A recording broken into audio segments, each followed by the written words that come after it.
Halo, selamat datang di Yo List Band by Comedy Central. Cewek dan cowok, siapa yang lebih lucu? Jelas cowok. Mampus kau feminis, enggak dong. Di video kali ini gue memilih 5 komik perempuan untuk masuk ke dalam list ini. 5 komik cewek terbaik di Indonesia. Nah, stand up comedy sendiri adalah industri di Indonesia yang masih sangat didominasi oleh pria, karena pria lebih lucu. Enggak dong. Karena budaya patriarki, enggak juga dong. Tapi karena memang cewek itu cenderung lebih pemalu dibanding cowok yang memang nggak tahu malu sih, lebih pede dari panggung. Tapi sebenarnya, lu tahu nggak ada 5 komik cewek yang benar-benar luar biasa dan lu harus tahu. Kita mulai dari yang pertama, ini dia. Tidur, nggak dicemuk-cemuk apa negara ini kalau kita perempuan nggak tidur-tidur doang? Hah? Perempuan berhak nggak tidur-tiduran doang. Tapi menurut gue, ketua gengnya itu adalah Cinderella. Gue yakin banget yang nulis cerita Cinderella itu adalah laki-laki. Lo bisa bayangin nggak? Oh, sudah jam 12 malam. Aku harus segera meninggalkan tempat. Selamat tinggal pangeran. What the fuck? Gimana dia perempuan bersedia ninggalin sepatunya?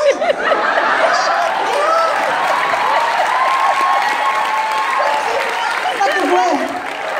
Gue ingin ditangkap sama penjaga istana daripada harus berpisah sama sepatu gue. Ini baru gue dan sakit banget dipakinya.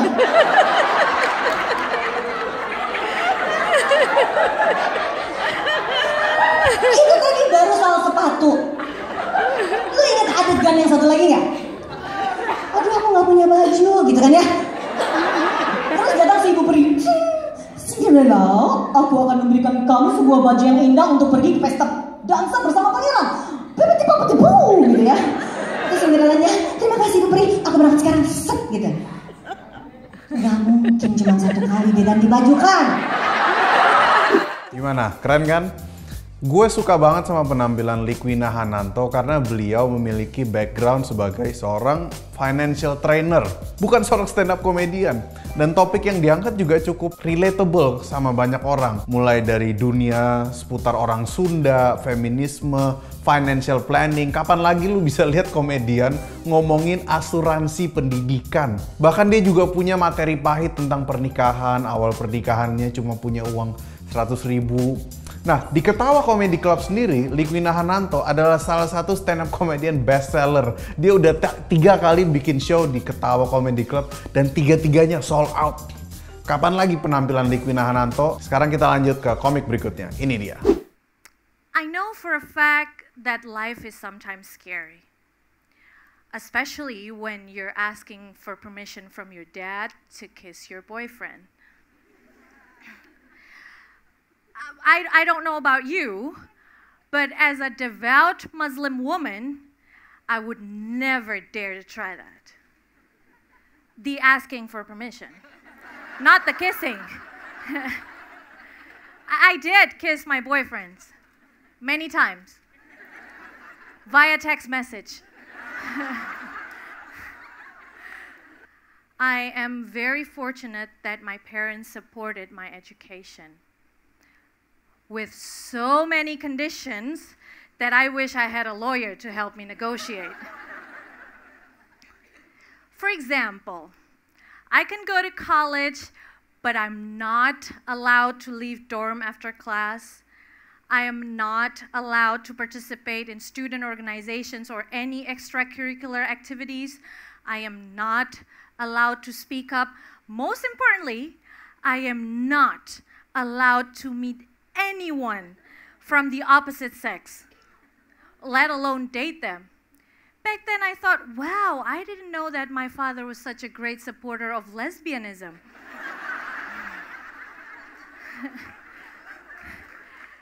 Oke, gimana penampilannya? Serem bukan? Dan itu baru on air loh, dan itu sudah tayang on air. Lu kebayang nggak penampilan off airnya Sadia gimana? Sadia materi memang seputar itu, seputar perempuan Arab, seputar agamanya, dan seputar pendidikan. Materinya sangat unik, berani, dan kalian tahu nggak? Sadia masuk dalam list 100 Best BBC Women tahun 2018. Gue suka banget sama stand up-nya Sadia karena dia memecah semua stereotip kita tentang perempuan Arab yang mungkin cenderung menikah muda atau fokus ke kehidupan rumah tangga dan keluarga. Tapi Sadia adalah seorang fighter, seorang public speaker yang luar biasa, dan tentunya seorang stand up comedian yang sangat-sangat lucu. Sekarang kita lanjut ke komik berikutnya. Gue seneng banget diajak main film bareng Reza Rahadian. Gila, siapa yang nggak tahu Reza Rahadian ya kan? Aktor berkarisma, ganteng, banyak bulunya.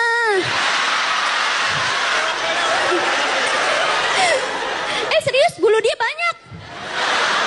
Sini, sini, sini, sini, sini. Bukan, jangan. Bulunya kalau dicabutin bisa jadi dompet.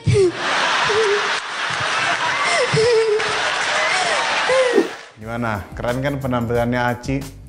Aci Resti adalah juara Stand Up Comedy Academy Season 2. Tahu kan Suca?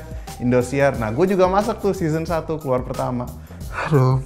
Nah, Aci sendiri adalah seorang stand up comedian yang menurut gue memiliki ketulusan dan kejujuran yang luar biasa dalam stand up.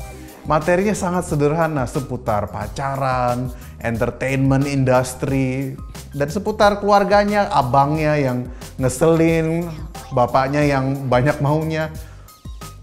Penampilannya Aci tuh sangat enak dinikmati baik on air maupun off air. Kalau lu bandingkan dengan komik luar, mirip Taylor Tomlinson. Materinya seputar ya dia aja gitu, deket-deket aja.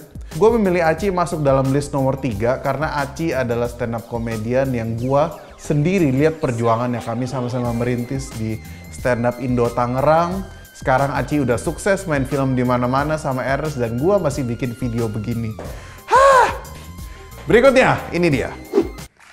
Semalam gue ke rumah Dedi. Assalamualaikum dong, mahasiswa abadi. Jawab, ya Allah. Takut ya. Ya, nama saya Kiki Saputri, betul teman-teman. Dan tadi kita sudah mendengarkan talk show dengan tema peran penting diplomasi parlemen dalam posisi Indonesia sebagai negara non-blok dan bebas aktif. Widih. Apakah kalian paham? Tentu tidak, bukan? Saya juga susah bikin materi malam ini. Tapi mungkin gini ya. Indonesia sebagai negara non-blok, artinya Indonesia adalah negara netral yang tidak mau ikut campur tentang konflik negara lain. Tapi kalau bisa, kita ikut mendamaikan mereka. Cuma masalahnya, Indonesia aja udah banyak konflik. Kalau disederhanakan jadi begini, kita andai-andai, ada 2 tetangga lagi ribut. Nah, datang tuh biasanya Pak RT, ya kan, menenangkan, mendamaikan. Tenang, istighfar, harap bersabar, ini ujian. Padahal di rumah Pak RT, Bu RT lagi banting-banting piring. Nah, begitu kondisi Indonesia lagi sekarang. Dan salah satu contoh Pak RT-nya adalah Bapak Fadlizon. Contoh Pak RT-nya katanya. Beliau adalah anggota parlemen. Kerjaannya kunjungan ke luar negeri, menghabiskan biaya negara. Tapi nggak apa-apa karena tujuannya mendamaikan negara lain. Padahal Indonesia banyak konflik karena beliau. Gimana? Kiki gede juga kan nyalinya. Kiki Saputri adalah stand up comedian yang penulisannya tuh sangat patut diacungkan jempol. Gue tahu backgroundnya sangat tragis. Dulu pernah jadi guru honorer, gajinya cuma 600.000. Sekarang kerjaannya ngerosting semua orang. Sandiaga Uno, Andre Taulani, istrinya Gue suka banget sama Kiki karena kemampuannya dalam menulis materi yang tajam, yang rapi, dan clean sekalipun juga bisa. Konsistensinya dalam berstand up sendiri juga sangat patut diacungi jempol. Dia rutin dulu open mic. Dari Tangerang, Depok, Bekasi, Jakarta. Itu bisa dia tempuh dalam waktu seminggu. Cuma demi latihan. Gua harap yang terbaik untuk karirnya Kiki. Kita bisa lihat filmnya di mana-mana. Sekarang kita lanjut ke komik berikutnya. Ini dia. Iya, waktu itu saya sangat menikmati pekerjaan saya. Sampai-sampai teman-teman saya bilang, Pris, kamu lo hebat. Bukan Islam tapi mau kerja di toko hijab. Dengan penuh semangat toleransi yang tinggi saya jawab, yang hebat itu bukan saya. Yang hebat itu uang.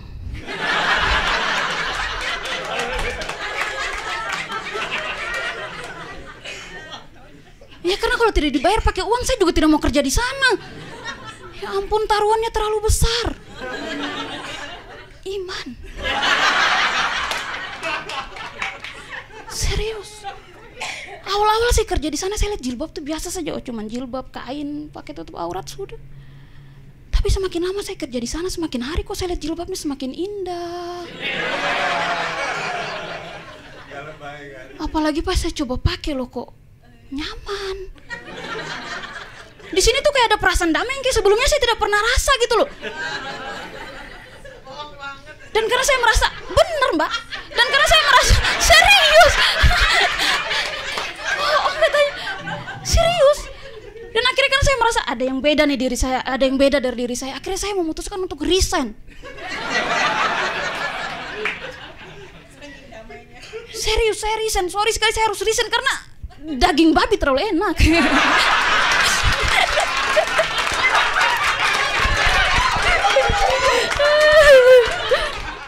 Gimana? Rancu bukan? Gue suka banget sama Priska bukan cuma karena backgroundnya yang begitu keras. Dia merantau dari ND ke Jakarta, pernah kerja di toko handphone, toko jilbab, sampai imannya hampir goyah. Tapi babi tetap menyelamatkan imannya. Ada daging babi itu enak sekali, saudara-saudara. Gue suka banget sama penampilan Priska karena keresahannya itu jujur. Keresahannya itu dalam, jujur, dan tulus mengenai menjadi orang Katolik, menjadi perempuan timur. Dan gue seneng banget sama penampilannya. Menurut gue Priska itu penampilannya paling baik dinikmati off air karena masih rancu dan kita semua masih peduli terhadap keselamatannya. Gue memilih Priska dalam urutan pertama komik perempuan terbaik di Indonesia karena keberaniannya membahas hal yang sensitif dan juga karena Priska akan menjadi perempuan pertama yang membuat stand up spesial dalam 10 tahun sejarah stand up Indo. Makasih udah menyaksikan Komedi Sentral Indonesia. List apa lagi yang pengen kamu lihat? Komen di bawah ini. Sampai jumpa.